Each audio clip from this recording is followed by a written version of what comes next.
91.3. Honorable, happy to be here once again. Thank you.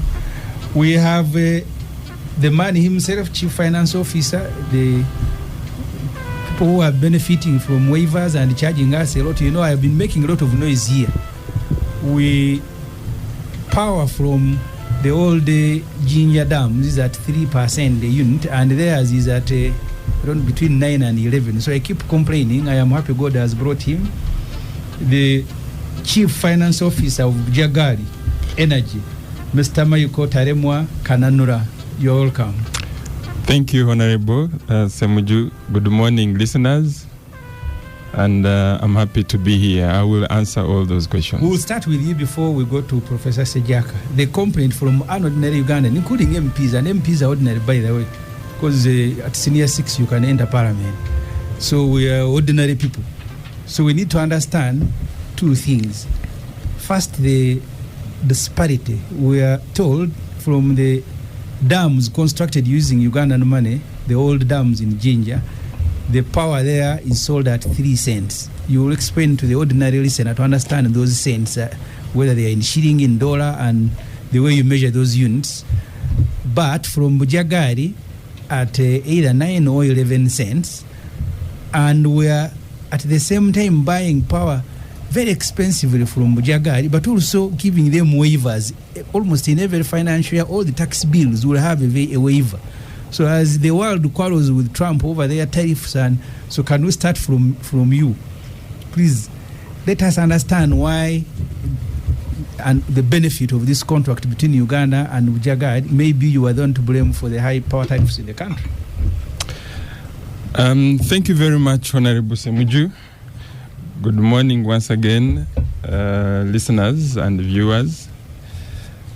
I will start with this question, and members who are listening to us here in the studio, we need to put this question in context. Bujagari came to Uganda through a formal procurement process, and that process had bidders who bidded, and from the proposals that were submitted, the consortium of Bujagari became the best among those who had bidded. In other words, the one that was asking for the lowest return on investment. And it was given the contract to run. Now, in the contract that was signed between the government and the Bujagari was that Bujagari would generate power, and the government committed to take the entire amount of power. And I want to let the public know that if I don't want to disrupt the flow of your submission. Yes, please. But we've been with Umeme, so problems with Umeme and Umeme. So as you submit, don't forget to tell us the day you will leave and the conditions, because with Umeme we've been quarreling because of the amount of money. The Honorable Sanjay Tana has just joined us. We were with him in the last parliament. The last time he came here, if I recall, he was contesting to be NRM vice chairman for Eastern Uganda. But we also had him a number of times during the campaign here. Honorable, you're welcome. Thank you very much. So I had introduced the topic, and the guests who are here, we are discussing power before we go to the Pope and the splitting of Toro, where you were an MP. So you will tell us, because the quarrel that is reported in the newspapers. He has been a driver. The quarrels in the newspapers were that the Itesot there and the Japadola, they can't live and peacefully in one district. So that's why they are chopping it to allow each group to take a sub-county here and there. But please, Mr. Kananura, so continue. So thank you very much. So I was saying that the contract was signed with the government, and that contract was to last 30 years. To be specific, it is going to lapse in 2042. So 2042 is when we shall hand over the plant, and we shall hand it over when it is generating 96% of the available capacity. That is what we shall generate, what we shall hand over. In other words, we have to maintain that plant in a very running position and efficient position. And at that time, we shall not claim anything. We shall give it to the government at $1. So we are not going to ask for any other amount. Going to meme us, so we are not going to ask for any other amount because that's what our contract provides. So, Honorable, the question that we are asked is what the waiver? What's the waiver? Yeah.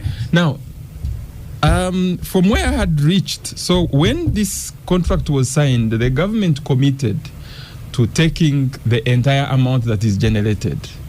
And I would like to inform the public that if the government took the entire amount that is generated, the actual tariff for Bujagali is 5.6 cents, which is highly competitive. It is, and to get 5.6 cents at the time this contract was made, it shows that this was a very efficient contract negotiation.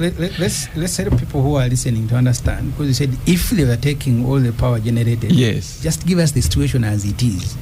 The situation as it is that because we have many other generators, we are issued with instructions from transmission, Uganda Electricity Transmission Company, who is the bulk purchaser of all the energy that is bought but is generated. Now, UETCL gives instructions to Bujagali to dispatch. At the moment, we are dispatching between 65 to 68% of the installed capacity. But remember the contract that we signed, the government had assured Bujagali that whatever amount you declare, we shall take the entire amount. Okay? Yeah. So because we have been dispatched about 68%, we end up having a higher tariff. If you get the amount of money you are paying us and you divide by the units, then you get a higher tariff. But in other words, if the government had the demand and you call on Bujagali to dispatch the entire 250 megawatts, then the tariff would be 5.6. So the onus is on the government. At the moment, it is at 9.11. At the moment, it is about 7.8%. That is what we registered. 7.8 cents. That is what we registered last month. So if the government could take the entire amount, then Bujagali tariff would be highly competitive. Now, the other question that you had asked was about the waiver. Now, let's fast track this discussion. About 2016, the government realized that for the government, for Uganda to be competitive with the rest of the countries in the East African region, they needed to lower the tariff. And then they asked ERA to find out Electricity Regulatory Authority to give us the contributor who is actually giving this tariff, contributing highly in this tariff. And they found out it was Umeme at the distribution tail, and then at generation it was Bujagali and the ESCOM. So the government, at its own initiative, requested for a renegotiation of the terms for Bujagali. And that negotiation was done in 2018. Now, in the negotiation, when the figures were looked at, the lenders of Bujagali asked the government, if we do this, if we are to take on any additional risk, and we extend the tenor of the loan, what is your contribution as government?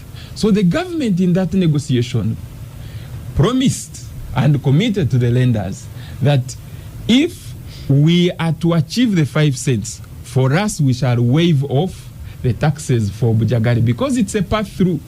Every tax that Bujagali pays, it goes back to the regulator, to the tariff, and claims it.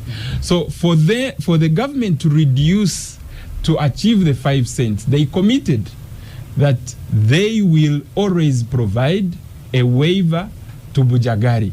It is not on Bujagali's request to have this waiver provided.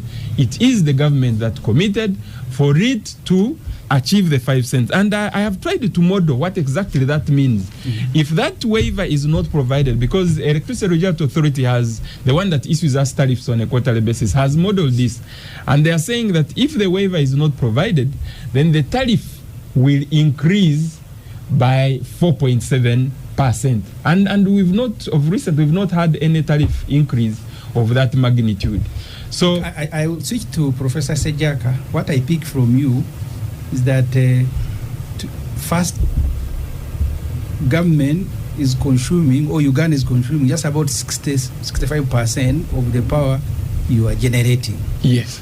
Because of that, the agreement you signed with Uganda was that Uganda will buy all the electricity generated. Exactly. So we pay for what we are consuming, but also pay for what we are not consuming. Because in the agreement, we committed to buy all the units that are being generated. Professor Sejaka, as I come to you, if you look at the census, just about 20% of Ugandan households, Uganda has 10 million households, only 20% are using electricity for lighting, and the number is a bit lower for those who are using it for cooking. In some areas, of course, we have solar energy, which is now taking about 25%. But on average, you're talking about a country whose consumption, I'm not talking about factories, but the ordinary people, it is just about 20%. And we are cutting all the trees in Uganda because 60% of the households in Uganda are using firewood.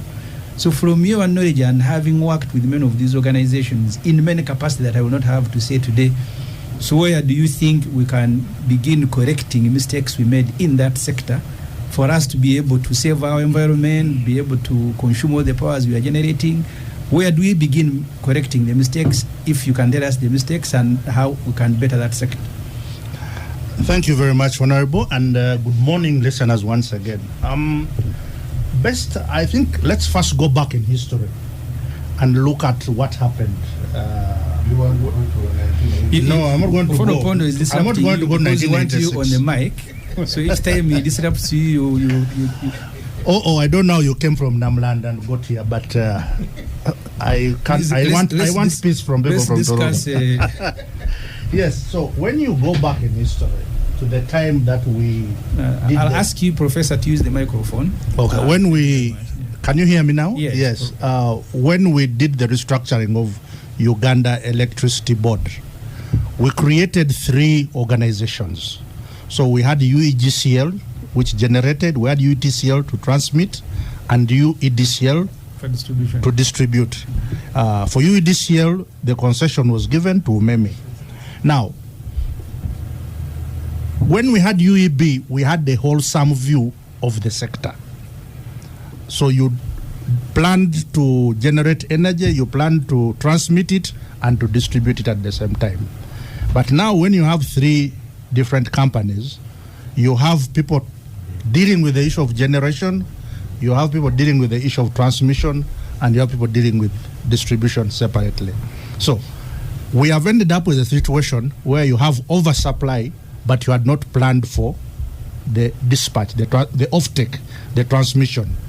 So the price continues to be high because, as the CFO of Bujagali has said, at the time that the investors come into the country, you guarantee certain facilities. For instance, that we will take all the power that you consume. If we don't take all of it, we will pay for it. And that has been the problem with Bujagali. Now, if you don't have a wholesome 360-degree view of how you invest in the sector, you find that the price gets pushed to the consumer. The tariff keeps on rising because of inefficiencies in the system, because of energy losses and all those other issues. And because our people are poor, they cannot pay this high tariff. So they continue using the biofuels, and we're having this very big problem with the climate. So it is around 2018 that we started seriously talking about bringing down the tariff. That's when you see us negotiating with Bujagali as a government of Uganda to bring down this tariff. But the impact has not been felt. And the issue that then becomes a point of contention, is that if you want to save the environment, do you pay the subsidies so that you bring the tariff down so that more people have connections? But even when we have seen subsidies in place, you still find that people cannot pay for energy. We had REA, if you remember, Rural Electrification Agency, and the connections were supposed to be very, very subsidized. Still, the uptake of renewable energy was not as significant as we would have wanted it to be. So I think there has to be a very, very serious rethink of how we provide and pay for energy so that we save the environment. So there's an issue of opportunity cost. So when you start talking about waivers and the taxes which you want to collect at the same time, you have to take into account all the other things or consequences of having a high tariff. And as you have rightly said, one of them is that people cannot afford to pay for the energy. That's why the connections are still few compared to the sub-Saharan Africa average. Upon I'll come to you later on. I'll be going back to the energy experts, the sectors, the experts in the sector.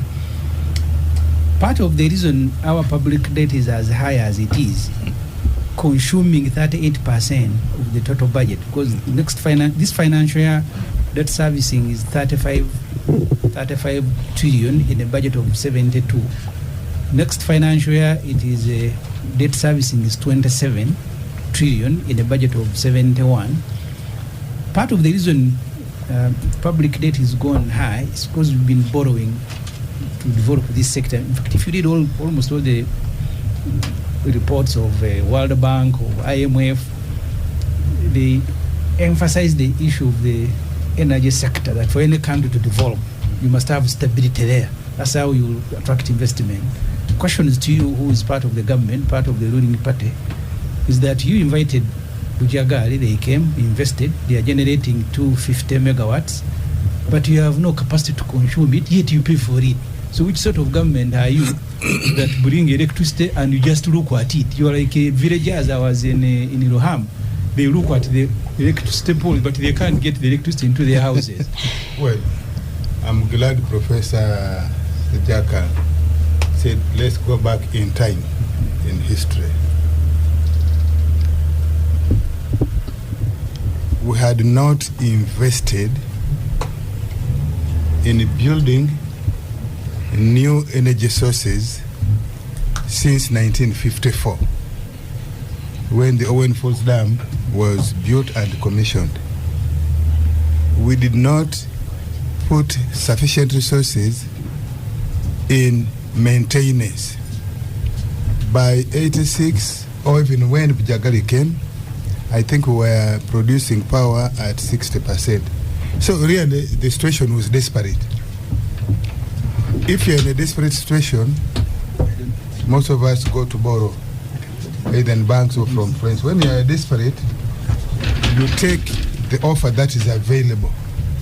And I think in many respects, it is not just in the energy sector at Bujagali, in many respects, because the situation was desperate, was dire, we wanted any rescue, no matter the cost, no matter the social impact. We wanted a rescue. Look at the other sectors when we're doing diversity. You can't run your hotels. Somebody comes and says, this thing is finished. You remember we sold something at 1 shilling. Dairy Corporation. $1. $1. Yes.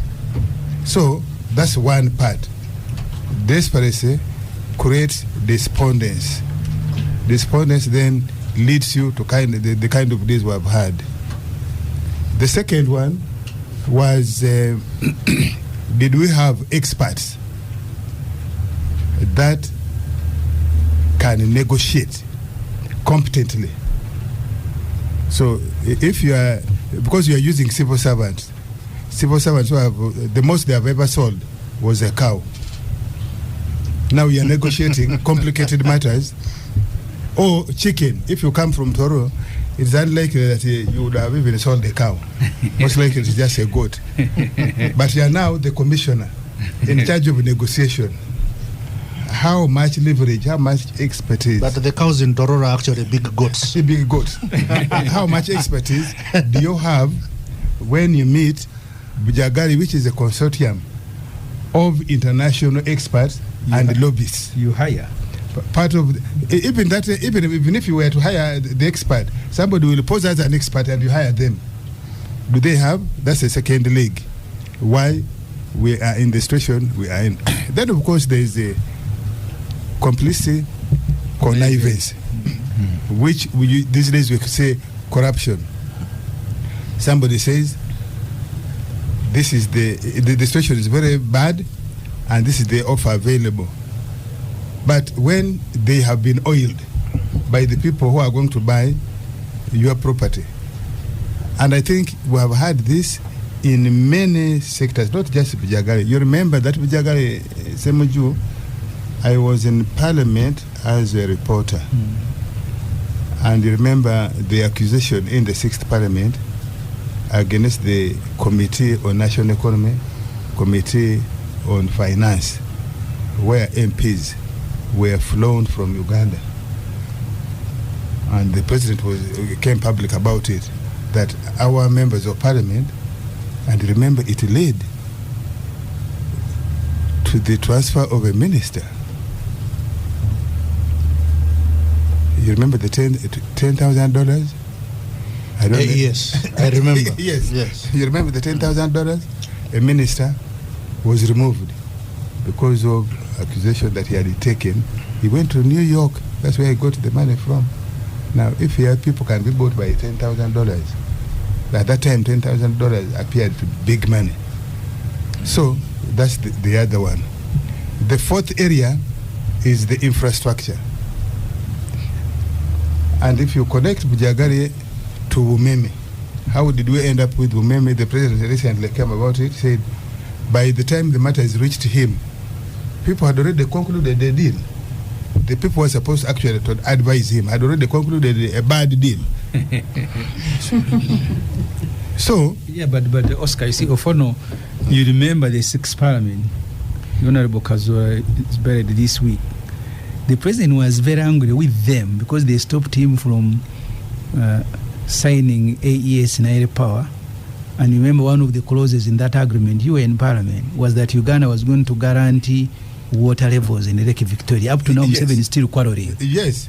So the president can only make a decision basing only the quality of the advice provided by the government officials. I don't think the president is an expert on everything. So he relies on the advice of other people. Now, if that advice is tainted, like in this particular case of Bujagari, in the case of Umeme, in the case of the railway, in the case of many other things, if the advice is tainted, we are likely to end up in the situation we are in. And so for me, I think the issue should be, are we able to now negotiate better? Negotiate better? Are we able to distill that going forward, when the contract, because you can imagine, he has told you the contract is ending in 2042, and they are going to give back the infrastructure without asking for any other payment. The same people who negotiated Bujagari are likely to have been the same people who negotiated Umeme. Then how did they negotiate Bujagari so that it is handed over without being paid again? While if for Umeme, they should be paid. Well, they are giving us. Yes. So I should say good morning, listeners. I've been listening to Honorable. You're starting to speak like a politician even before you are there. don't add issues. These are different entities. Good morning, Honorable, the candidate. I have always been a politician, Sanjay. except I wasn't elected. Morning, Oscar. Yes. Morning, Mr. Yes. Apologies for coming late. When Ssemujju was introducing everyone, he forgot to say he's smart in a blue suit. I don't know. Did you send him back to blue? I'm not so sure. Or you never left. Sanjay, good to see you. Michael Tarema, excellent, Prof. Sejaka, and of course, Honorable Namuga. You're most welcome to Thank you. Yes. Conclude. Yeah, no. Already you put me in trouble with those 10,000 allegations. Yeah, you see, I am trying to connect that. Let us not. Yes, while Bujagali has come, but I want to say it is not a one-off.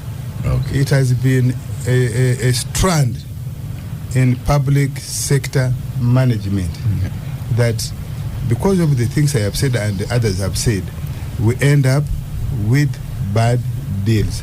Now the question is, after 20 years of Bujagali, after 15 years of Bujagali, are we able to retrace our footsteps so that the coming deals, if we are going to, they are going to hand over, we have just received back.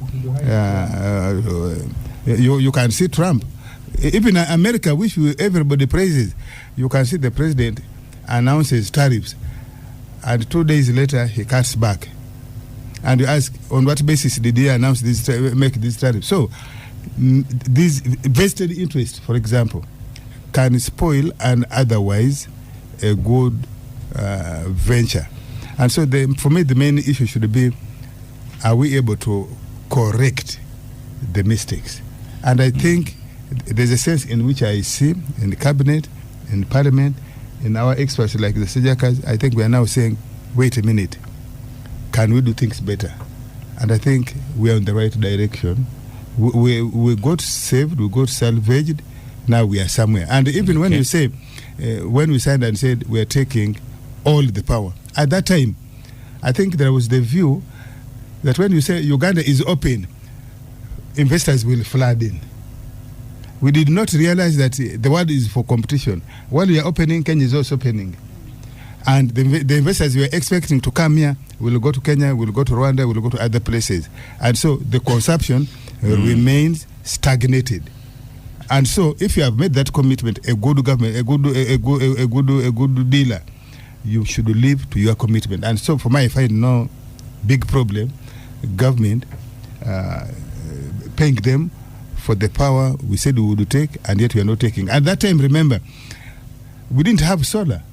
Thank you. Today, we are telling people, please, buy more solar, have your own biogas, buy liquefied gas, and so they are not going to use electricity of Bujagali for cooking. Yes, but we made it. That thank you, Sanjay. All those things. Thanks for having me here. Good morning to all the listeners out there and to the gang today. Very interesting topic, very interesting insights given by the team from Bujagali. Initially, while I was in Parliament, we were told that Bujagali power was among the most expensive in the world. And that led to the renegotiation he's talking about in 2018. The way it has been presented today is not a way that I would have presented if I was the person presenting the issue. And I want to agree with OO on some insights that he has given and deviate a bit. I think we did have a good team. But like he said, we were desperate.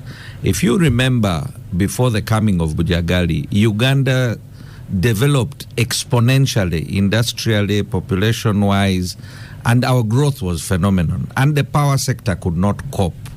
Like he said, we stand on a global market, on the African continent where other countries were also opening doors to investors. Now, to get these huge investments like roofing, Stembo Steel, into the country that are extremely high power intensity projects, we needed the power, but we didn't even have power. Most of, including Capital FM, was running 24/7 on generator. And so the Bujagali was a measure that we took as a government under desperate circumstances. I am glad that while we were in Parliament, the despite circumstances have been stopped. Even the arguments of today are the same. Yes. So if you check the global tariffs today, we are within the range of the global tariff. Now come the point that Honorable Ssemujju and OO were laboring to explain is the excess capacity. In any project, in any power project that you negotiate, the investor who is putting his money, even in a business, would want all his stock to be sold. But power is not something like you put food on a plate and say, please finish the food on your plate. It's not possible. The power consumption, like Doctor has explained, Prof has explained, is that you need to look at the holistic picture. Now, while we were hell-bent and dedicated to increasing our power generation, which me and Honorable Ssemujju supported in the consequent parliaments, we have completed, being a third world country and with a limited basket, we had to do things in phases. Today, I'm reliably told that now we are building the grid to evacuate this power, which then brings us to the third question that Prof raised. Are we prepared to then consume the power last mile, what they call last mile, and that's connecting into the households for cooking and etc. So are we now building the distribution grid, because the grid we are using is 55 years old and has its own issues and challenges. As a government, we have now stopped building new dams because we already have built almost 2,000 megawatts capacity. There is idle capacity. It was recognized then and understood, but a dam is something you cannot start building tomorrow when you need the power the day after. A dam takes 5 years, 7 years to build and complete. So you must plan in advance, and that's why we have the excess capacity. The question today on the table is that, do we have the evacuation? Are we prepared to take the power the last mile? And I think those are questions that these experts need to advise us. Secondly, Oscar, is when you look at the government fighting to reduce the tariff at the level of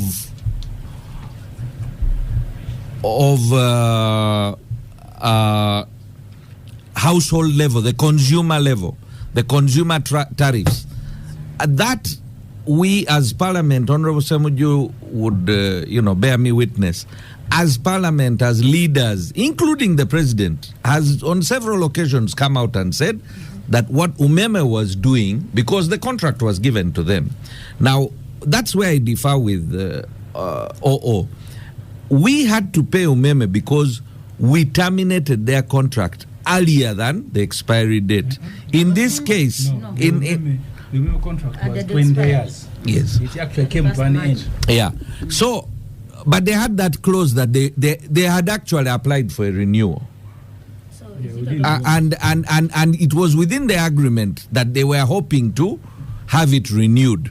Now, when we terminated them, it came to an end. Yeah, when we refused to renew, thank you. When we refused to renew the contract, It refused. it came to an end, and we did not. Okay. Better retract. Yeah, I retract. But in the circumstances, Sanjay, let's stick with Bujagali. yes, in the circumstances, the agreement with Bujagali is build, operate, and transfer. So the circumstances, the structure of the agreements were two different agreements. And I would not want to blame the technocrats then vis-a-vis today, but I would want to blame the circumstances we were in rather than the people. Consequently, you've agreed with OO. So, Honorable Namuga, you're on. Were you part of the naysayers, or you understand why Bujagali should have a waiver? I first of all should inform the country that when it comes to issues of power, I had OO say that we do not have a good negotiation team. I entirely agree with him. My colleague has been explaining about, distribution. We generated more than what we anticipated to evacuate. But I mean, as you do plan for the whole process, because at the end of the day, our interest was to have power to the country. So if there are challenges of distribution, and you have failed to evacuate, that means those that did negotiate this contract ought to have known of the importance of investing this money into Bujagali and how you would have Bujagali finally impact on the country. I can give an example. For me, the time I joined Parliament, we had the issue of deemed energy across board, a serious investment. By then, we had areas of close to it was 25 billion. It started with 25 deemed energy, and everyone was asking, what is deemed energy? And we generate more than what we can consume, and it is a cost to a country. And to date, I don't know whether my finance minister did state it, that we still have areas under deemed energy. Is it now close to something like 88 billion? So we continue to generate, but the whole system is uncoordinated. So I should say we should put in more effort at the time of negotiation. It is a fact that at the time of negotiation, some of our colleagues look at personal benefit than the entire benefit to the country. As the Deputy Chair, Park Central, we've faced this on several contracts and projects. The negotiation in this country is still a challenge. And he talked about the capacity of those that negotiate. And he was like, the president cannot have technically cannot have the technical expertise in every area. That is why he's given the mandate to always solicit for services from whoever has the expertise to negotiate for these specific contracts. So I think as a country we need to pay more effort when it comes to negotiation of different contracts. Let us use experts too. Let us evaluate performance of these contracts as we go on stage by stage. But when we sign contracts, MOUs with companies, we relax and wait for end of some of these contracts. So we need to put emphasis in evaluation at a reasonable period, mid-term review of some of the performance of these contracts. And there is no contract that is cast in stone. We can always amend where necessary, because it must be at a benefit of the contractor and as a country. So we cannot as a country spend at the expense of the people that pay taxes. So it has been costly. Bujagali, whoever crafted that contract knows that it is a bad deal for Uganda. It has not been a good deal at any time. I don't know if that is correct. That's not. I think when we negotiated Bujagali, we agreed certain parameters that Bujagali Energy must meet certain KPIs, performance indicators, and the government must also do certain things. The main issue on the part of government was the offtake of the generated power. So if then we do not dispatch that power, we still find ourselves in a bind that we must pay for the power. Honorable, that's why you are saying that we have the arrears, isn't it? Yes, yeah. So I think the whole issue is about getting into a contract and then keeping our part of the contract. Before you came, the CFO was informing us that if all the power generated by Bujagali was evacuated, the tariff would go down to 5.6 cents. Okay? But right now, only about 68% of that power is being. So we are scoring an own goal. But that having been said, I really want to come back to a question that OO has asked, and maybe we should be asking you, because you are the people in power. Do you now... in power. Well, is in power. Well, you people can have that debate, but for me, I know you are the man for whom we have to get off the road so that you pass. But the point is, have we now built the capacity to negotiate? And in my own view, we have the capacity to negotiate. However, whenever these big deals come up, you find that other variables do come in, like what you call the rent seeking or corruption. You find that other interests do come in, and the whole machinery of government, which is supposed to manage these issues, is sidelined. So you find that we now have a paro government in State House for everything. So what that is a question you need to answer for us. Do we have the capacity to do the right things today? Yes. Mm-hmm. Mike, if first utilized, because you see Oscar Sanje here. So now you want to No, I surrendered peacefully. You see, the NRM, all of them have been switched to think like M7, that you're going to blame history for every problem. We have Pinette here. She walks into the country and she's asked to construct a super referral hospital in 48 months. They came to Parliament and told us, you guys, this agreement, if you don't approve it, we are going to pay penalties. We have so far paid Pinette 723 billion. That was because they'd already signed it off. That's what they usually do. So the experts, that's the point, question that Ufon was being asked to answer. Once you have parallel system, the government people are just signing. I will tell you off air. Leti Nyombi was called into State House to sign an agreement. He had not read. And he came and signed. Because NRM people are like robots. No, but the Minister of Finance, the Minister of Finance, Michael, hold on, the Minister of Finance has admitted on the floor of Parliament that he signed an agreement without having read it. That was the lady. No, the gentleman. So the problem, Oscar, the point of it, yes. I want us to go back to Bujagari. Yes. You are one of the heads of the finance committees. No, I am Shadow Minister for Finance. Yes. Yes. This is a shadow. But were you opposed to the waivers? Because you were moderating when I came in and you could not so give your own opinion. every year now, when we are processing tax bills, this year we have 7 of them. There is a provision in the proposed law to continue with the waiver. Because of too much noise that was being made in Parliament, they have done it annually. So you say, no, okay, it is stopping here. And MPs, I don't think we think beyond an hour. And so your problem. each time the proposal comes, it looks new. And then the MPs are told, this year, the tariff, the what. So I am opposed. It is in the agreement that government renegotiated 2018.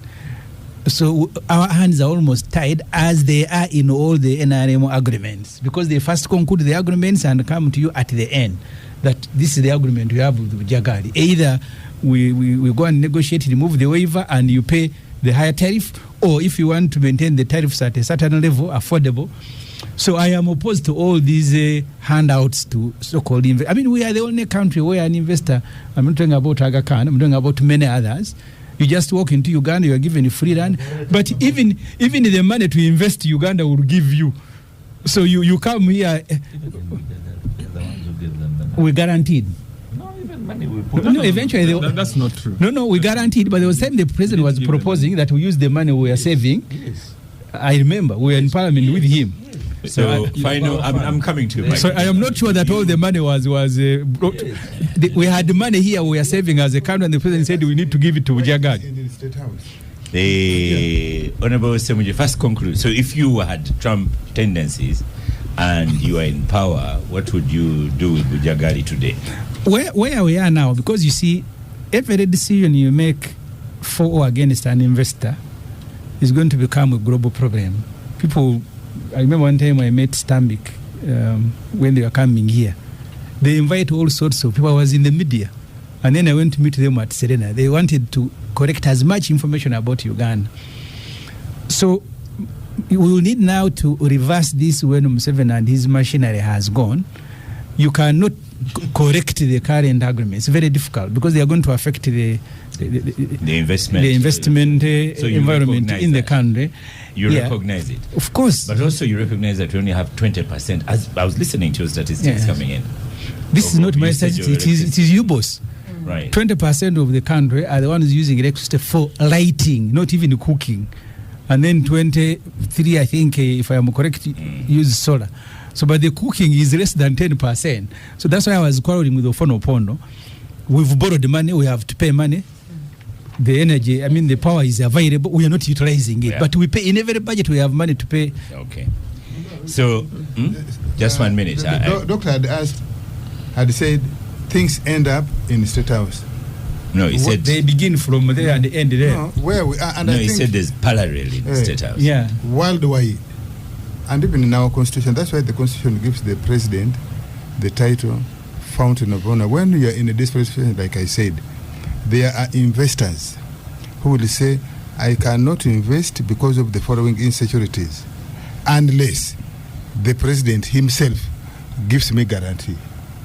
I have no problem. Sejaka is looking at you as you explain. Yes, I wish I could take this photograph. Yes, unless the president gives me guarantee. Now, I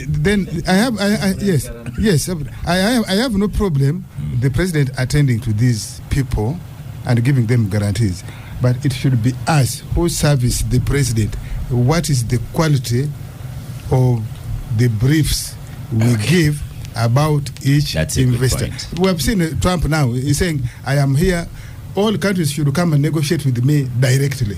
And now he's insulting his Bank of Uganda. Yeah, so. But let me conclude. Michael Tarema Kananura, conclusion on this one. If Ssemujju had Trump power, he would close you down. And he's against the waiver. Start there. Well, thank you very much, Oscar. I wanted you, if you could allow me. I have allowed, even before you ask. Honorable says that this was Honorable Namuga says this was a bad deal. And I really want to disagree with you. You see, we need to contextualize, and I think that's what Ofono Pondo was saying.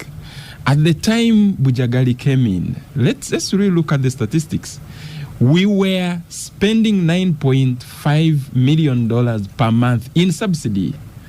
And if you are the one running the country, you could not pause to say, let us first build the dam, and we channel this amount into building the dam as the country is held. You can't make that decision. So we needed. When we wanted to buy jets, yes, the president went and bought them and came to Parliament for retrospective approval. Well, you can. I want you to restrict yourself to Bujagali, but the country is run different and it's not your business. So my point is that I'm not sure what point Ssemujju has made. You were saying that, you see, we went into this because of the problems. Problems have been solved differently. When we wanted to buy jets, we bought them using a lot of money. We could have used the same money to build a dam instead of bringing Aga Khan. I think they were all priorities. Ofono Pondo and you have switched off both your microphones. Let the man speak. So go on. The point. Go on, Mike. The point I'm making is that at the time the government needed to make a decision, and between 2006 and 2011, the government of Uganda, through subsidies alone, spent $900 million. And at the time, most of us, I think, were all around, were running the Agreco, the thermal plant, the thermal generators, and they were expensive. So Bujagali comes in at that time when we were really struggling with power. And what we tend to forget is that they were getting into uncharted waters. You are getting into a climate where you've not had any private investor put in money for such a long period of time. So they come in, and indeed, after getting in, we have seen the number of IPPs, independent power producers, increase from 1 Bujagali up to about 40, and that is only in the electricity sector. And in the other sectors, we are starting to see now the channeling of private players into those sectors. So we really need to appreciate that this was not a bad deal. And I have explained, if the entire generation, the entire capacity. No. I'm speaking as a country. You see, if we are, let's contextualize this, Honorable Ssemujju. If in 2004, okay, you can negotiate a 5.6 cent tariff, and then in 2018 you are negotiating a 5 cent tariff with another generator, surely would you want to blame the person who generated about 10 years earlier and generated 5.6? So On your microphone is on. So my thinking is that, and I want to believe that this was not a bad deal. And then I want to also come to experts. Yes, at the time, actually, it is on record that the government hired private experts to discuss this agreement and even draft it. This agreement, the lawyers who were leading in this agreement between Bujagali and the government were the government lawyers. And we have followed each clause by clause, including a 90 gentlemen. We are just discussing. I know there are other plants that have come up, but committing to have availability of 96%, you are only having a 4% margin of error. And by the time we hand over the plant, we must be generating, we must be available, as in all turbines are firing up the entire year. Is it there now? 96. At the moment, we are operating at 99.8%. Oh. That is what we generated last year. Availability. If you want us to... And the dispatch? The dispatch now is where the challenge is. It's at 68. And again... What does dispatch mean? What is being allowed to be put on the grid. Okay. So if we are not allowed to be put on the grid, then we let the water, we spill the water, and then the water flows and continues. But then if they allow us, we can even fire up to 250 megawatts. And when we do that the entire year, then the tariff goes down to 5.6%. Now we cannot, if I have committed to generate up to 250 megawatts, and my machines can do that, then it would be unfair to again say, even when your machines can do it, I'm not going to pay for this energy. And yet so the government committed. Okay, which is what they do, but it's already bought. Let me, Professor Sejaka, in conclusion, you know, I've hosted Ssemujju here at my home severally, and and when I buy them chicken, they leave chicken on the plate. This is what you're trying to tell them. Yes. The chicken is already bought. I cannot force him to eat the whole thing. But you didn't give the whole chicken. No, even the pieces I give you don't finish. And yet I bought maybe 2 whole chicken. Can you use simple analogies like that in your Yes, I can use very simple analogies. We are now in Mwalimu territory. Thank you very much. Since we're in Mwalimu territory, I'll break it down and make it very simple. When Bujagali came, we agreed we will take all the energy they produce. We also agreed that if we don't take it, we will pay for it. So those are the terms on which they made the investment. 2042 we can change the whatever. Pardon? In 2042 we can change how we operate. Yeah, we can change it. I think along the way, you see, Ugandans forget, along the way, the president had even said, why don't we buy them out and they go away? Yeah. So that convention was also there. But let's stick to the tariff. So if you don't take the power, you still pay for it. That is the chicken you have left. Yeah. So when Ssemujju and Ofonopondo come to your home and give them chicken, all of it, he doesn't need. Okay. When Ssemujju doesn't finish it, Ofonopondo is not a planned child. You can pass it over to me. So when Ssemujju doesn't pay for the chicken, eat the chicken, still make him pay for it. But the point now is Uganda has to pay for that power. Okay. And when we pay for that, let me make, there's a point that is very important for us. In a minute. Now, in an attempt to try and lower the tariff, we did negotiate with Bujagali to waive taxes. And I think that was one of the things we are not talking about very clearly. So the issue of waiving taxes on Bujagali is in the interest of lowering the tariff. Okay? But otherwise, the tax, if Bujagali has to pay that tax, it becomes a pass-through cost. So the end consumer will still have to do what? To pay. To pay it.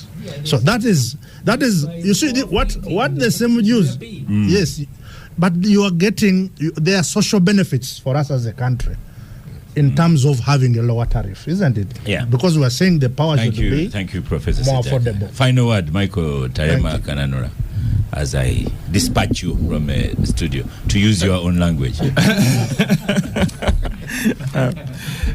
Thank you very much, Oscar and the gangsters. The final word is that, one, I would like to clarify this notion that has been on the very many platforms that Bujagali 1 is the most expensive. It is not.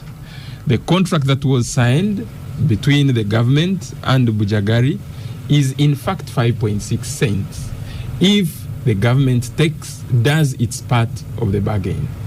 Dispatch Bujagali 250 megawatts, dispatch the entire amount, or allow it onto the grid, the tariff will go down to 5.6 cents. That's one. Number two, I would also like to say we have numerous commissions and audits by the government of Uganda through Auditor General, and all have pointed to the same thing, that the waiver on Bujagali is a pass-through cost. And it is the government of Uganda that committed that for the consumers to pay at 5 cents, then they would need to provide the waiver on corporate taxes to Bujagali, and that was the commitment they gave to the lenders. And if that is not provided, the challenge will be that me and you, who are the consumers of electricity, will have to again add on additional cents, or additional Uganda shillings, to cater for the taxes. So the government made a commitment that is on our side. We shall give you a waiver so as to achieve the 5 cents, because you can't have your cake and eat it. And thank you. Final sentence. Final sentence is to say thank you very much for allowing us the opportunity and time to come and clarify this. And I want to wish everyone a nice weekend. And so thank you very much, CFO Michael Tarema Kananura of Bujagali. Thank you very much, Professor, for giving Sam Sejaka for the academic view as well. When he said, I am not, Oscar, I am not giving an academic view. I'm a practitioner and I am talking. You see, for Ugandans, thank you. Can you correct that? Expertise. Thank you. An economic view. You know, when Professor said the next time would you pay for the chicken he hasn't eaten, we were hosted at Rojeo Farm of Kapshenga. This was the first time I saw it. They invite us, we go there, and for lunch we had to pay. Yes. He said, no free lunch here. We thought we had the farm. And you made sure you ate all the food. So thank you very much. Let's stop for a quick break, and after the break we will go to the Pope, and after Pope we have Tororo. I even have Joseph Otieno coming in, so I'll have 3 men from Tororo, and we'll ask them whether bunch them together, and we talk about their question. Let's stop for a break. Welcome back from the break. This is the Capital Gang. I've just rearranged the studio, so all 3 men from Tororo are kind of seated in the same area. 2 are NRM, 1 is Forever UPC Congress. So most welcome to Gang, Joseph Otieno. Good to be here. I'm delighted that you asked me to come at 11 o'clock. I came early, but I came and found a fantastic conversation taking place on energy in Uganda. I'm tired of getting my fish getting spoiled in the fridge because of absence of efficient power. Here near Chira, moreover. This is the pro. Often I'll tell you just buy and cook. These guys are used to keeping things in the fridge in the UK. In Uganda, fresh fish is there every day. So you don't need to keep fresh fish in the fridge. You know there's no fresh fish in Milan as we talk now. No. Okay, maybe in the new district. No. But even me who lives by the lake, I put in the freezer. You see? I'm saying Because all of you are paying the bad. Yeah, you lived in UK. You lived in UK. So, Ssemujju, well done, Honorable Ssemujju, well done on introducing the gang. You did very well as a protagonist, trying to be a moderator. Thank you. And I was listening in as I was coming. I don't know, where is he moderating? Where is he giving information? Where is he attacking? So, I dare say you. I was trying to restrain myself. He's a journalist. So good. So, Honorable Namuka, you kick-start us on the funeral of the Pope Francis. I was listening in since yesterday. There's been international coverage trending, as Ssemujju said. And, they were being precise. The funeral will take 90 minutes. As a teacher of English, I also appreciated the word funeral and burial. So the funeral will take 90 minutes, and then he has chosen to be buried in a poorer church area. He doesn't want all this mega stuff. Were you touched by the Pope? Definitely, because I'm a Catholic. I take this moment to extend my condolences to the entire world, and in specific Uganda here, for what we are, the mourning moment that we are going through. And I thank some of our colleagues who have represented us in Vatican. Hope all will go well, but it's a sad moment and a mourning moment in our country. However, as you don't understand what I'm speaking to. No, but don't worry about him. You continue. No. So don't worry about him. Continue. Yes.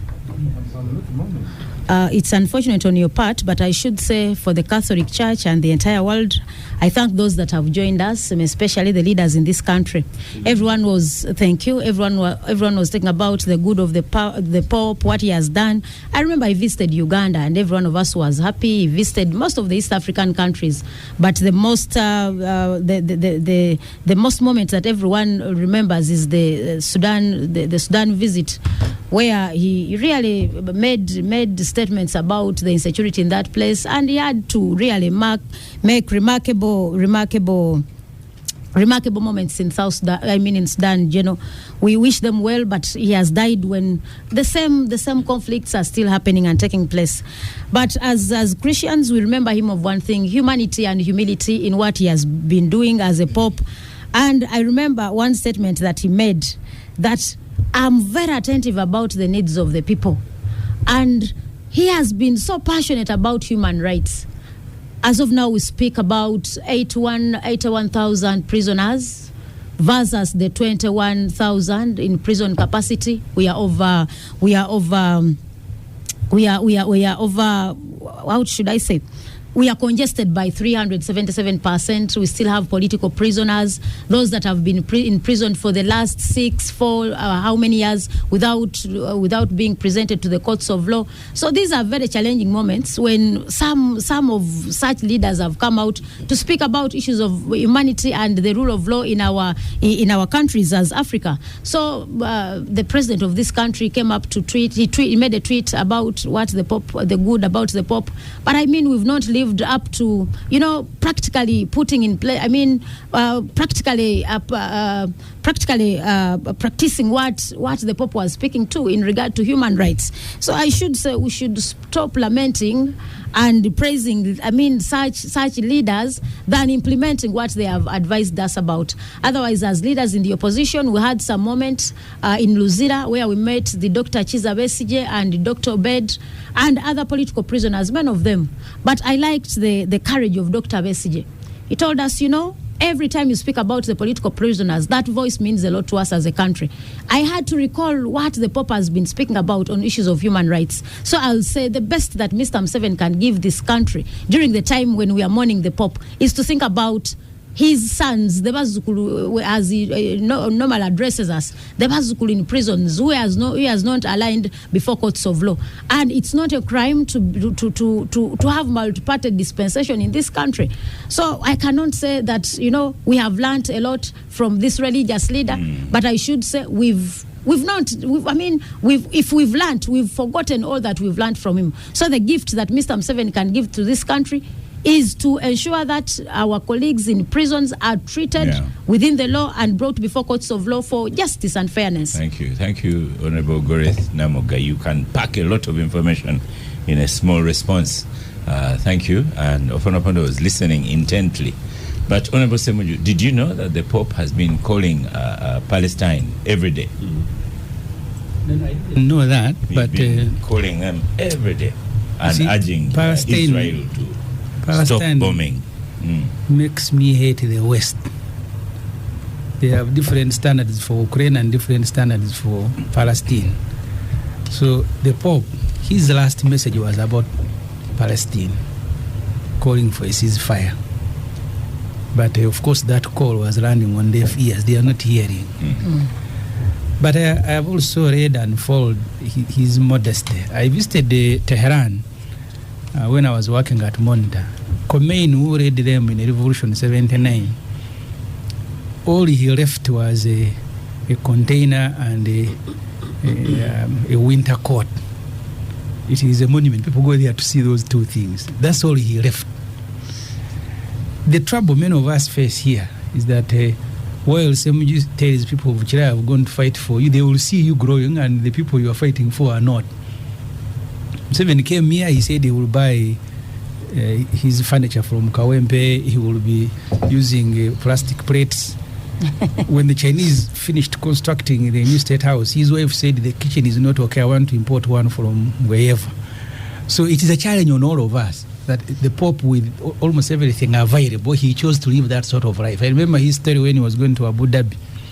You know, Arabs have money and they spend it. He said, please, those vehicles I don't want. I want a ordinary one. The ordinary people are using, and they are struggling to find one.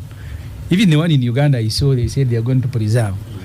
So he was preaching to all of us who are in leadership to be modest, not to think. I am finishing my response to the budget, Oscar, but let me tell you, Uganda as a government employs 500,000 people. They are 1% of the total population. We pay ourselves wages of 8.3 trillion, and then the attendant costs of vehicle and so on and so forth. So my last calculation, and I'm still continuing, 1% of the population is consuming 25% of the budget, 16 trillion in total. And then they fuel their vehicles to go and inspect on the poor people. They have thrown 1 million under PDM. So the level of unfairness in our system. So those of you who are in charge of processes, you serve yourself. I saw that is to happen in the villages where people serve themselves too much and then they throw something small. So I think the Pope, there's something to learn from him, and I hope we can learn, all of us who are in leadership. Sanjay, on the Pope? Yeah, of course, like Honorable Namga said, Let's just lift up the microphone. It's an extremely sad moment. This was a Pope that was a liberal, open-minded. You see, the Catholic Church is closed, and when, like she said, she missed the point in South Sudan when he decided to kneel down and wash the feet of those conflicting leaders. That was an epitome of, humility. That really touched my heart as not only a religious leader, but a man, with compassion, with understanding. At the end of the day, when two parties conflict for power, for, money, and materialistic beings, we forget that we are going to live, and we'll live with nothing. And like she said, it's something that we must learn. We must emulate. We hope that we can emulate that. Today we have all this power, we have the money, we have everything, but we will leave. There were people here before us, and there are going to be people after. And I think that was an extremely touching moment, telling people, these very powerful generals, that you are fighting now, you are capturing power, but the people who are actually suffering are those small kids and women that cannot even afford a meal a day. So my salutations to the Papa, and we can only offer prayers at this juncture. We pray with the entire Catholic Church, like she has said, and the Christian fraternity, and we hope that we all pick a leaf from his life. Honorable Ssemujju talked about the simple living, the cups, the chairs, and etc. And it's a lesson for life, and that's all I can say. We pray that may the departed soul rest in eternal peace. Joseph? Oscar, as you know, I'm a Catholic, and Ofonopondo is not. So I'm sure he's once in a while is possibly envious. But the Catholic Church is the most influential church globally. The Pope usually is the most influential religious leader on earth. St. Peter's Basilica is the largest, rather possibly ambitious church, which then brings the contradiction of the church as a symbol of modesty. Part of my training, why I continue to be mainstream thorough UPC, is because of the foundations of faith as a youngster in Nagongera at St. Wilbrod's. So the trouble you have, one of the biggest things that you may continue being UPC when UPC is no longer there. That is the dream of Mr. Museveni, but I can tell you we shall have the last laugh. But look, Joseph, he shouldn't speak much because as you may not find FDC there either. Thank you, sir. But we have closed it, so me, I'm not like... Oscar, you're such a gentleman. I'm delighted to be here. Yeah, so in terms of upbringing, normally, Oscar, whenever I go around the world, and particularly for people who know that I'm a Chen of Nagongera, one of the critical foundations are normally... in which district? I know. No, some people actually wished I was from there simply because, but no, actually it's part of me as an African. But most importantly is this, that the critical foundation for my values, I really pick it straight from the family where everybody here would say generally. But number two is really in terms of my faith and foundations and growing up at Nagongera Boys Primary School. Faith brought. It actually works. So the influences of our religiosity are generally very, very important. In terms of the Catholic faith, in terms of bringing up people in the early stages, I net link into that. Now, when the Pope Paul visited Uganda first time in 1969. It was a big thing. Of course, some people here were not yet born. But that you stretch that Uganda was privileged to have hosted the first Pope on the continent. And that fast forward, you see the manner in which Pope Paul it was UPC. carries, of course it was. UPC had to do it in 1969. And they had to come simply because of the... No, the same year the same year when an attempt on Dr. Botte's life was made by terrible guys from DP. But look, this is not the spirit of Pope Francis and Oscar. You know, these two are journalists. They're just trying to distract me because they're envious. You know, look, if you see the foundation of the church and faith, generally in terms of religious communities, including Islam and others, really where religious leaders lead, and if you see from where the likes of Pope Paul and others, the manner in which they carry themselves, then you come into this more contemporary Pope that we're mourning.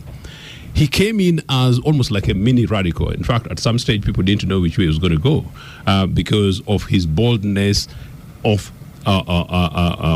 addressing the core issues. The guy dies like somebody would say is now like the mean average parish priest of the world because he was ordinarily simple. And when I was growing up at the time, as I was being brought up as a decent, quiet, little decent boy, it was almost an excess privilege to shake the hands of a priest. You know, so the way things have changed, I think this Pope has helped move the church forward. So it's not surprising that as he dies, the big fans are globally across communities, and the majority of the people are actually young people. In any case, people who are basically driven by spirituality, people who want to hold their hands like typical Catholics, as we are accused of being mini modest like this. You see spirituality in the guy, but you see practical spirituality in terms of how he was conducting himself. And so when you address the question of South Sudan and others, you should talk about South Sudan and everywhere else because he was very consistent with this and Congo.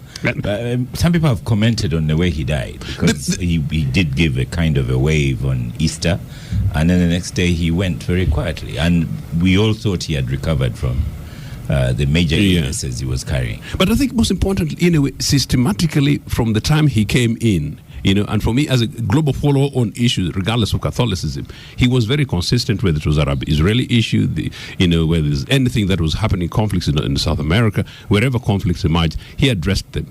The popes, until very recently, almost like a British queen and king, that they talk diplomacy. This one came and spoke diplomacy, but fact, and put it on the table. So I think it's possibly shame on the world. But the quickest thing is that, as I understand, there are not many African leaders who are going to Rome today, and I wonder where Mr. Museveni is with our special jet. Why is not in Rome? But but you know what I'm saying. Religious leaders. Some of the observers, Ibrahim and Ofono. Globally, people are saying that Africa is sending the least representatives in terms of national leaders.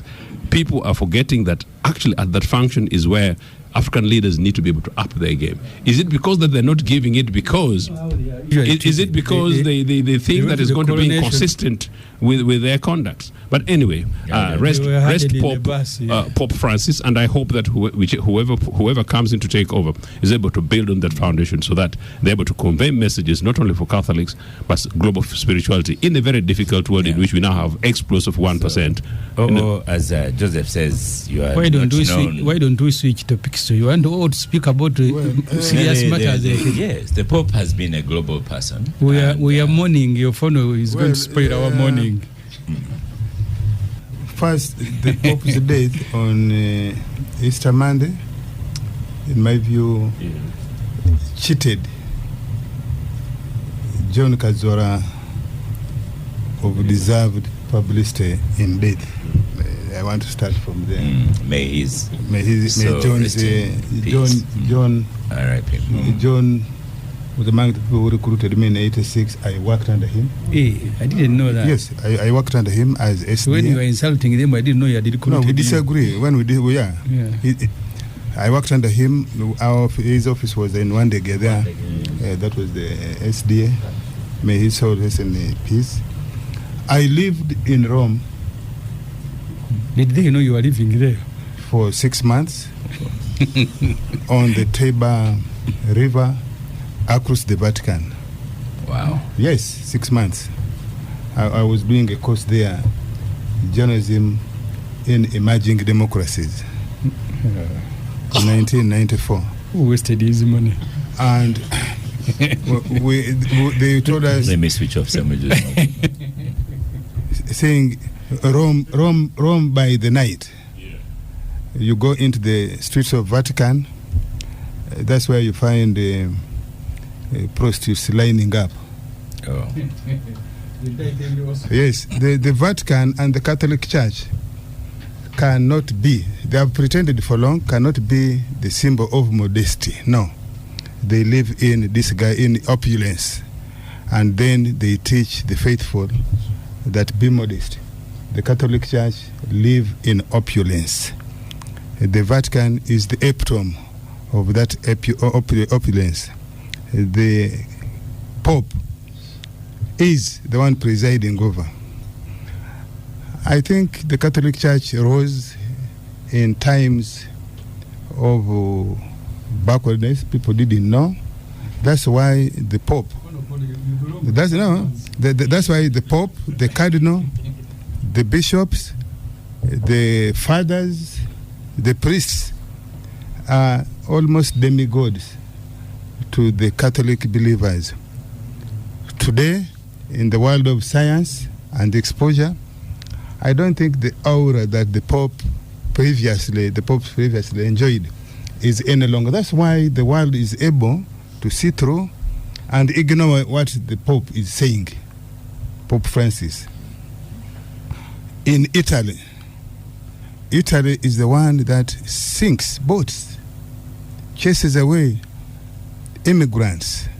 Lampedusa, the island of Lampedusa. They see people sinking in the boats there. They don't go for rescue. They wait for them until they drown, and then they go and collect dead bodies. That's near where the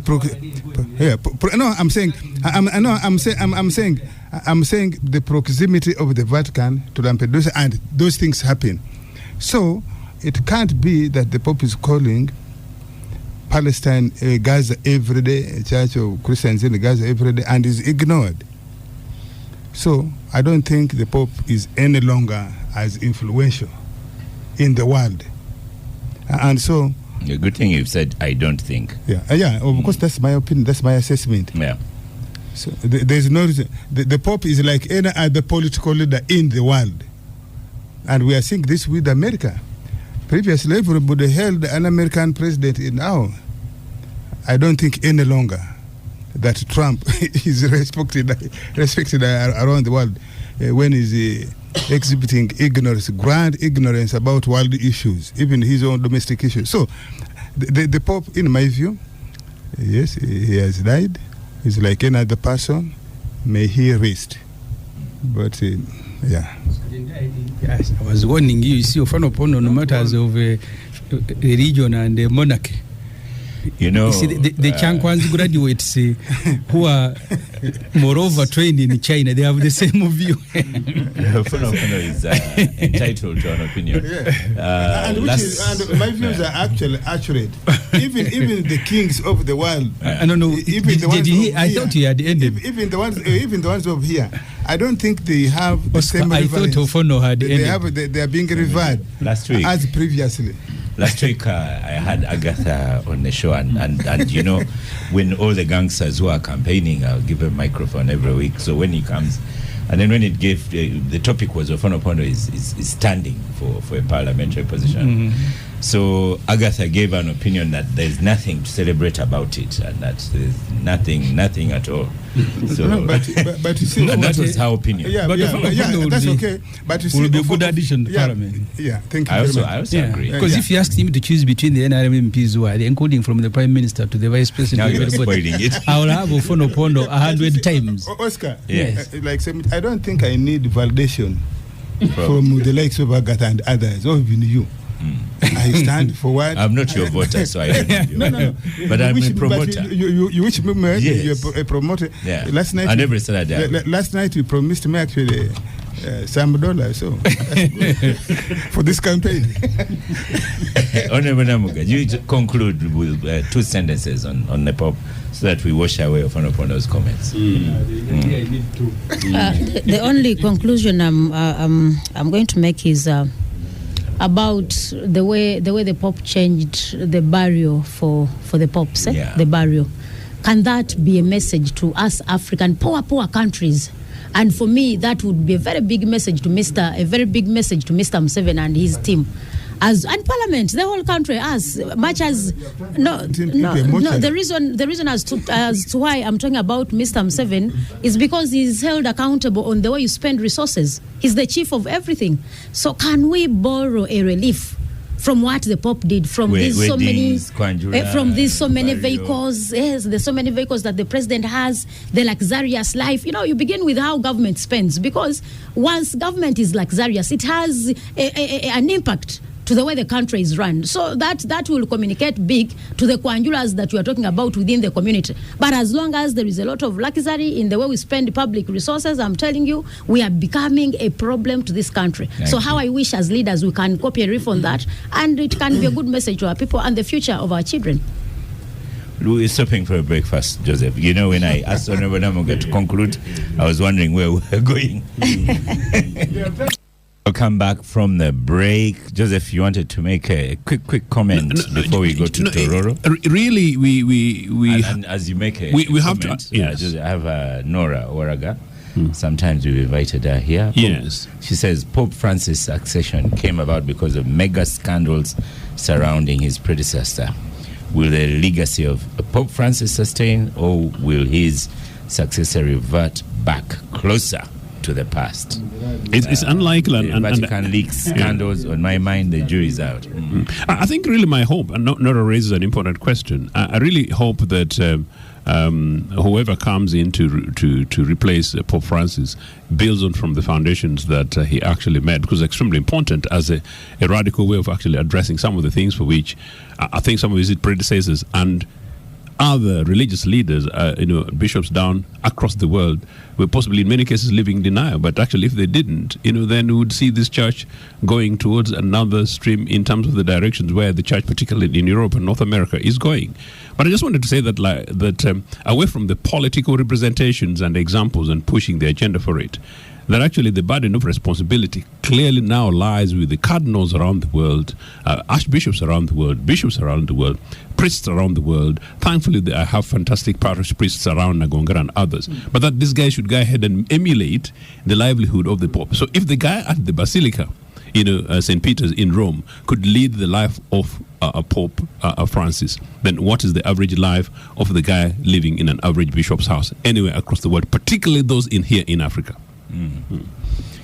Okay, so let's go to Tororo. I think Sanjay, you're also standing for National Chairman Entrepreneurs League in NRM Party. Okay, is that how the National Entrepreneurs League in the NRM Party? That's the one you wish to stand for? Yes, we are in the consultation stages, and when the party... You're now speaking like these politicians. You're in consultation, and then the people will ask you to stand. No, it depends. Let's see what happens. We are still in the process. Yeah. And Entrepreneurs League is one of those leagues within the party. It's an organ of the NRM party. Like you have the women, the youth. The women is the one Lydia is leading. Yes. Okay. Yes. Then for you want to stand for? MP, older persons, Eastern Uganda. Right. So how many of those are in Parliament? 5 people. And for the country. Are they all from NRM party, or we have from opposition as well? By our law, the electoral law, older person starts at 60 onwards. But in the NRM, older person is 55. Now, yes, in the NRM constitution, older person is 55. Now, if you're 55 in NRM, you're eligible to vote, but you cannot offer yourself for candidates. Position. Yeah, but you are not eligible to stand for a national electoral position. For national, who votes for the older persons? Yeah, we elect executives at village level, 5. Then the 5 go to the parish. They form the older persons council at the parish. They elect another executive of 5. The executive at those ones go to the sub-county. The sub-county go to the district. So there are 5 executives at the district and city level. It is those 5 in each of the districts of Eastern Uganda. In our case, we are 40 districts and 3 cities. So those are the people who are going to vote for me. But you have to do the legwork in the sub-counties. So I'm going to run from Jinja to Kabera Maido to Katakwi to Vukuo. Quite a good... So stay on the microphone and tell us about we know who can give you fuel. But stay on the microphone. Let's start with the districts. Ssemujju has promised me let's start with the districts. The Toro districts. Which ones are being created and why?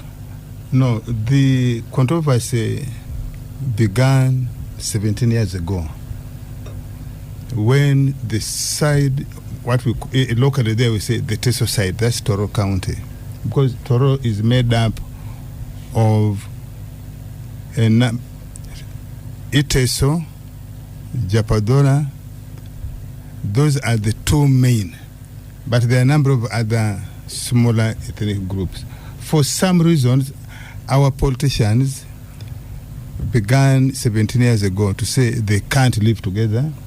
They want Tororo to be declared Iteso territory. Very, very strange.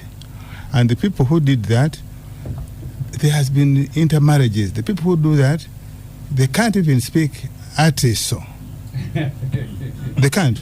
The Kanyas there, Anguras, and so on. They speak Dopadora actually, because half of their parents.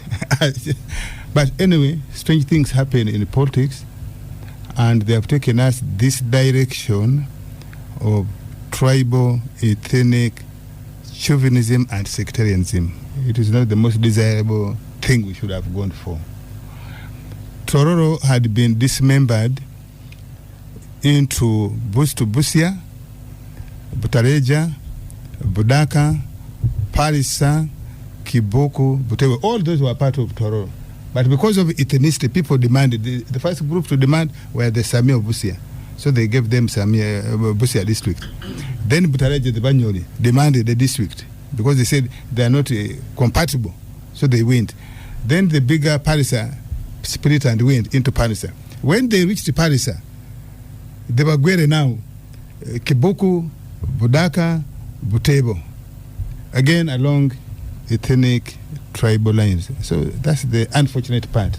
But anyway, after 17 years, the president didn't want it, but he has been pushed to this corner. And 2 days ago, he conceded that to create harmony, let us elevate Tororo municipality into a city. I don't know whether that will solve the tribal issues, because as far as I'm concerned, there's nobody who has a business like my brother Sanjay here, who's a businessman, a big businessman in Toronto, whose building, whose products, whose merchandise can't be bought on account that is not an ITES. So we really reached a very unfortunate situation. But anyway, that has been now concluded. And then the president directed that we create, the government has created Mulanda district. Now, that Mulanda district, its headquarters is in front of my gate. Yes, I hope I can sell part of my property now to the government to create it. Yes, I had also built Mulanda House. It's a landmark for when you say when you are coming, turn right, turn left. Yeah, when you are opposite. Yes. Yeah, you have been there. Now I had also built there Mulanda House, and I built Opondodel Plaza in the village. So I hope the district can now rent. No. But I'm saying it was unfortunate, but now that has been done. and then they have created Mokuju district of what is now Tororo County. So Sanjay, that's the one of Ekanya and Honorable Angora and Honorable Nyakecho, and then a third one whose name is yet to be agreed. He has given us the task, the leaders, to go and build consensus on the name and hopefully the headquarters of that new district. Thank you for the history and background of Honopono. When I do remember you said 17 years ago, but about 10 years ago when people were nearly eating rats, we invited Sanjay here. Somebody put a rat in his mouth. When the president went there for campaign, I think 2011. Yes. And somebody put a rat in his mouth in a kwapa. He said, I'm going to eat a rat unless you give us the district. And then the president said, you eat the rat, I will not give you the district. And so for this, then somebody threatened to commit suicide. Yes, Ekanya removed his necktie in Parliament and tried to, he said he was going to strangle himself, and then we said, strangle yourself, we shall bury you. That has been a comic career. Oscar, like O has tried to explain, it has been a long journey. Some of us have been a party to it, like he correctly said. The expression of the rat is not true, like he said. The old man, an Iteso elder, was trying to show that for us, we eat rats, and the Japs do not. So in our culture, it's a delicacy, and while this is not, for them it's a taboo. We are different people, so please separate us. And that was the spirit in which that was done. As Ofono has explained. No, now that is not true. And again, it's not the domestic rats you have in our houses, but it is the ones in the bush. But to come to the point, I want to congratulate the people of Tororo. For me, like he has said, I'm primarily a businessman. And as a businessman, these squabbles have been bringing a lot of issues. He explained it correctly that initially we were Bukedi. And with Bukedi, the Iteso in Palisa and Iteso in Tororo would balance the Jopadola and the Bantu that were part of Bukedi, whose headquarters was in Tororo. As Busia went, the Bantus went. As Palisa went, the Bantus and the Iteso went, leaving a large Jap population with a small Iteso population. By the time some of us joined politics, we found that the district resources were skewed because the number of councillors from West Budama were almost double or more than double those from Tororo County. However, the request for the district was predominantly based on what was happening at that time all over Uganda, and districts were about resource allocation. I'll give a small insight. When you look at all the municipalities in Uganda that were turned into cities, for example, today the budget of Jinja or Soroti or Gulu city is in the range of between 10 to 13 billion shillings per annum. Do you know what is that budget? No, I allow me, Hon Ssemujju, you will give me that budget of 11 trillion is wages. Yeah, Is nothing for the district. So as a city, Tororo is still seated at 900 million per annum municipality. So these people are already getting 13 times more money or 10 times more money out of the national basket than we are as Tororo municipality. And that has been my argument to the elders, that now if West Budama has 2 districts, like Honorable Ssemujju is saying, the propensity to grow and the services reaching our people becomes easier. If you look at the most southern tip of West Budama, coming to Tororo Hospital, we had only one government hospital, it's Tororo Hospital, and really the amount of money that Ministry of Health has been allocating to Tororo Hospital, somebody has to drive or ride 50 kilometers to come for services, major services to Tororo Hospital. With this decentralization, services will now go closer to the people. That's the first point. Secondly, is if you look at the road today, Tororo to Nagongera to Budumba, Namtumba, we have been crying for this road time immemorial.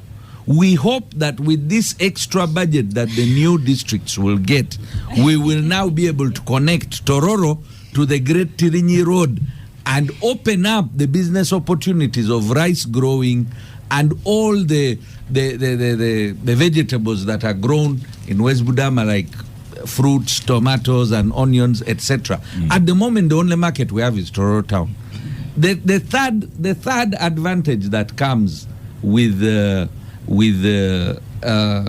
this division, rather than hanging around what OO has said, is because for me, from day one, I have been neutral on this and I've insisted, because there have been Japadola who are married to Iteso and vice versa. There are a lot of other tribes that are settled within the district. There are people who have come from outside and bought land in Malaba, in Tororo, in Nagongera, and we have different tribes of Uganda coming. Because it was Bukedi, you have the Samia, you have the Bagisu, you have the Bagwere, you have the Banyoli, and this really creates for us as people of Tororo, if we select the right leaders in the next election, a stepping stone for becoming the corner of economy, with the border there, with the intersection of the railway, both northern and southern rail. Thank you. And the sea route that we have through Busia. Tororo is poised. And we have an airport, by the way. Mbale doesn't have an airport. We have an airfield. 1.8 kilometers long. We can bring down a C-130 in Tororo. And with that kind of infrastructure at our disposal, I think Tororo City and the surrounding districts, the new districts, stand a great chance of takeoff. Joseph, the premise of this proposal suggests that I probably would not be able to stand for MP in if I create a constituency there, because they're saying one would have to be, and yet the constitution should allow me to. No, that is terribly almost close to true, but Sanjay again contradicts himself by confirming that indeed he was elected Member of Parliament for Tororo Municipality, for which I credit him as a good friend twice. Right. My first girlfriend I'll release today was Namusisi, fantastic lady at Nagongera Girls School. One of my best friends But they're coming to Toro because Bukedi was amongst. Of course, we've got children who write letters. You know what I'm saying? But look, on a serious point, they were coming to Nagongara girls because Toro schools, Bukedi schools were the best in the country, and they're coming as boarders. And of course, we're fantastic boys of Nagongara, so the privilege. But my best friend was Mukasa. From Mukasa, who came, was part of staying in a Gombola. In fact, they left while I was in exile. This tribal nonsense thing that came up, and the Mukasas returned to Uganda, went to Buganda. So Mukasa, this way really jumps. I was born and founded them there in Nagongara. So technically, Mukasa would not be today a councillor or perhaps a member of parliament for the new Nagongara municipality. It's a nonsense, a national leadership thing that must be broken. When particularly the argument is really about services, I don't really agree. We built Bosolo Hospital. We did not, in the 60s, Bokedi was one district. Now, the idea that we need to wait for Nagongara municipality and Nagongara district for us to work on Nagongara road, that I have been campaigning for in the last 20 years. And Sanjay, I don't know whether you're listening to me on the phone. I don't know whether you're listening. There's this one when I'm coming to Gang, I use Old Kira Road. I don't know if it needs a district status to fix it. And in fact, I was going to say, very bad. Indeed, I was actually going to say, 10 kilometers are a district. Ibrahim is my local member of parliament in Kampala. So technically, they are suggesting that maybe I will have no say in where? In Chira. And yet, many of our friends grew up and were born in Luwero. The multiplicity of spaces in Luwero where Buganda was accommodating and people lived and grew up down there. People did not then go ahead and ask for special districts or special counties called Nagongara special or Teso special. They did not. This thing came from national malaise. On the one hand, this thing about breaking Uganda. And one of the reasons why I'm putting this fantastic T-shirt here, you see, is the Julius Nyerere kind of stuff where we talk about the East Africanism, but Nyerere and Obote and others focusing on the global Pan-African agenda. We can't say that we want... You haven't added Museveni in that. He's not. No, he just talks it, but he's not. So you can't talk Pan-Africanism, and at the same time you're breaking communities on the basis of identities. And I agree with both Ofono and my brother Sanjay here. We are a diverse community in Tororo. It took me going to Mwiri when I then came to know Okolong was speaking broken the Padola, but he was coming from Tororo. It did not matter to us, but he was my favorite boy when I was in P2, looking after him. So, granted, districts have been broken up. My concern, as Ibrahim Possible would say, if you look at the number of districts we have as a country, the sustainability of districts, sustainability of parliamentary seats, of course I'm privileged to be saying that I'm going to be part of Nagongara municipality possibly, and possibly work with the people of Nagongara to try and make sure that we turn Nagongara into an able decent town. Hold on one bit. Hold on. So, Goreth, Honorable Namuga. No, hers is Goreth. Nora again tells me, this is what you're saying. Nora tells me, Nora Waragas tells me, Toro municipality raises annual revenue of only 3 billion. And then it is financed by the central government at 69 billion. So where's the sense in even trying to make it a city? I was trying to learn from my colleague Sanjay while he was making a submission, telling us about how Toro should get those so many districts and the city based on tribal conflicts. I don't know since when did that become a criteria for allocation of an administrative unit. It is very regrettable. So you can take note. You can take note. You respond later. So I want to first of all, I want to enlighten the country about how resources are distributed. Honorable colleagues and whoever is listening to us, even if you are given 30 districts in Tororo, just know you are not going to get the resources as you are allowed to. Number one, Honorable Ssemujju, my finance minister, knows the shadow, knows how the country is constrained in terms of resources. You ably know that there are cities that were created in phases in 20. They have not been operationalized to date. We still have Entebbe with Wachiso. You have Entebbe, you have Nakasongora, you have Moroto. All these have not yet been operationalized. Even the case for those that were operationalized, like Masaka, Mbale, they still get budgets of municipalities. So we are as a country, no, I want to tell you, you only get salaries, but no capital development. The only money that you got is looking at the infrastructure development under USMID. That is they got. That's the additional that they got. You see, so we should. I mean, we should. Like what hospital would they like to emulate? We should stop. We should stop being this kind of micro, thinking that when you divide so many, that's how you will get resources. Actually, I should say that they are even privileged. They have 1,337 villages. These villages, when you look at the number of parishes that you have and compare yourselves to Wachiso, you get more money than what Wachiso gets with a population of only 639,000. Wachiso is 3.3 million. 3.3, and even Kampala is more populated than you, but you are getting more resources. So for me, I should say we should think broader than this. As a country, don't think of more resources. Actually, you are going to be more constrained. You are going to be more frustrated. You are bringing new administrative units on board. You are going to have hungry councillors who are not going to even afford to pay. But at a national level, for me, I wonder how Mr. Museveni does things. You are here rationalizing agencies and entities of government in the interest of having a lean government.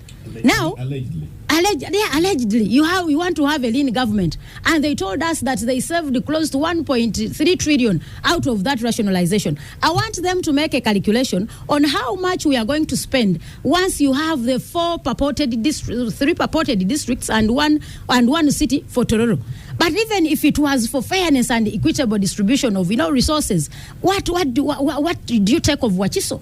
Wachiso that has that large population, and by the way, when you look at the income that Wachiso does bring to the government coffers or to the government fund, Wachiso brings more money than Tororo. I would like to interest my colleague from Tororo to go and make research of how much do you bring in the coffers of this country that makes you think that you should broaden administratively, because the expenditure on you is going to be too much. What the government is going to spend to Tororo is equivalent to having 4 cows being looked after by 100 balalo. So, let's look at how much do you generate to the country versus... No, I'm saying you are spending much more.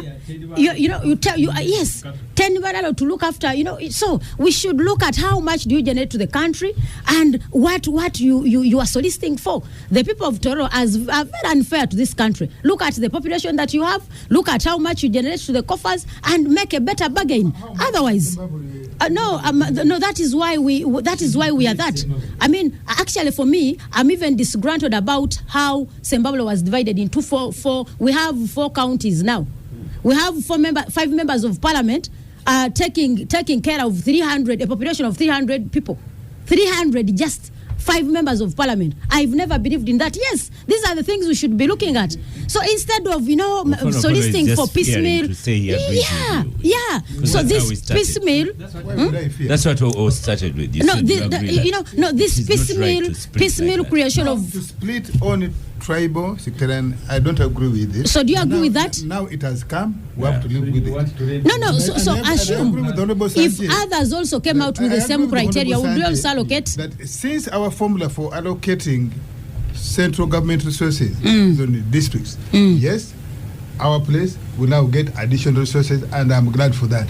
No, but let me give you a point of advice. Very quickly, for fairness, because I'm telling you, they are going to be even more disgruntled than how they have been. They are going to be more frustrated because they are anticipating much more than what they are going to get. You are dreaming in broad daylight. These guys are just sleeping.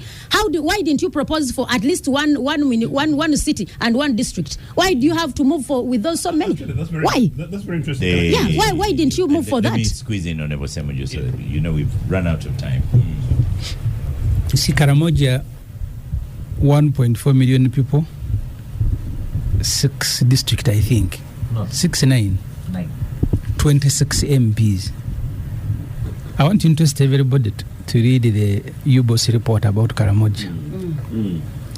60% of the households in Karamoja are still engaged in open defecation. Only 6% are using electricity. 1.4 million people, only 4,000 have a degree. They have the lowest net school attendance, I think, at about 20. So these districts bring nothing. If they were bringing something, we should have started with Karamoja. Karamoja, 70% of people in Karamoja are still sleeping in a home in 1 room because the average household size of household in Uganda is 4.2 people. 70% are sleeping in one room like animals.